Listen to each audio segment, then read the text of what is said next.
Hey guys, it's MugenLord here, and I'm back again with another discussion video, and I hope you guys like the new forum template. I thought it was about time that I changed things up a bit since we are in Season 2 of the forum, but let us begin. So, our last discussion we had was about the potential future for Mugen since Electbyte is still not our retirement yet, and I must say that we all had the most interesting conversation as a community about that topic. I mean, all of you had interesting points, which ended up forming new discussions in the coming weeks that I'll be touching bases on.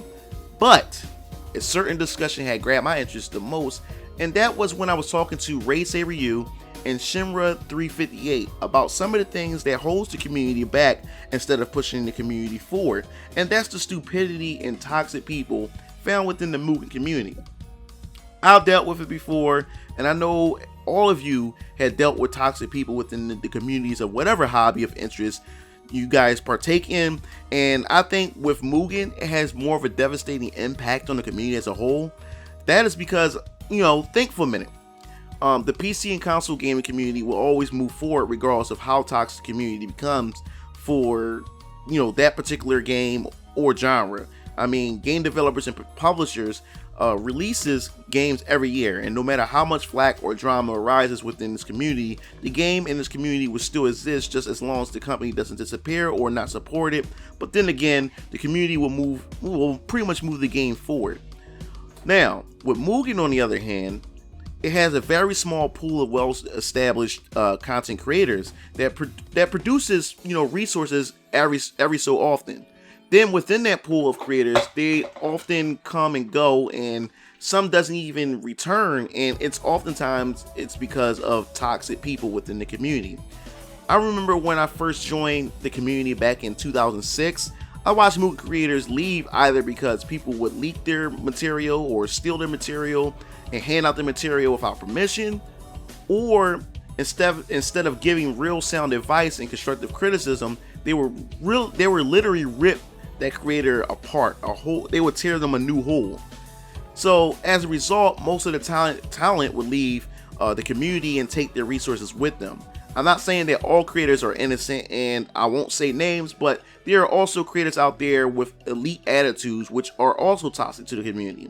These kind of people love the positive attention they receive, but once one person has an opinion or a group of people have an opinion that's different from the popular opinions of the crowd, then that creator attacks them and belittles them, and oftentimes throw their knowledge of their content creating abilities in those individual faces to make that individual feel like they don't know what they're talking about.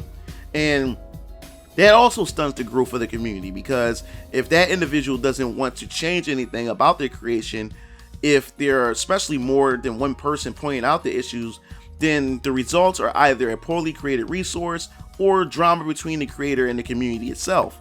There's a difference between someone being an ass and someone honestly giving out constructive criticism, and community members need to know the difference between the two and try not to go on the defense so easily. Then you have the Mugen Police, which I believe doesn't really exist as much as it did back in the day, because back in the day it was real bad. The Mugen Police are pretty much members who police the community, hunt down and question members who have access to certain resources, and ask if they have permission to use said resources.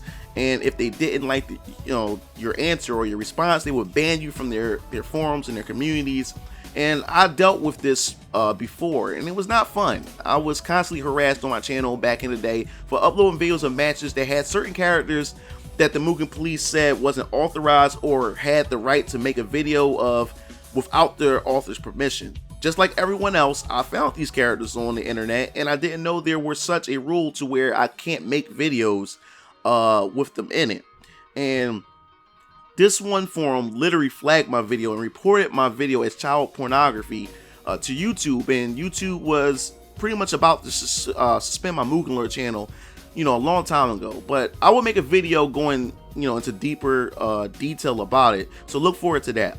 What I hate most besides drama in the Mugen community is people who don't help others who want to learn how to create content or how to get started with Mugen in general. I know it can be a little frustrating when some people don't understand something when showing them a step-by-step process of getting started with Mugen. But it's very important because these new members are the ones who will continue to move Mugen forward, and these are potential content developers who may innovate and spark new ideas for creating new resources in the future.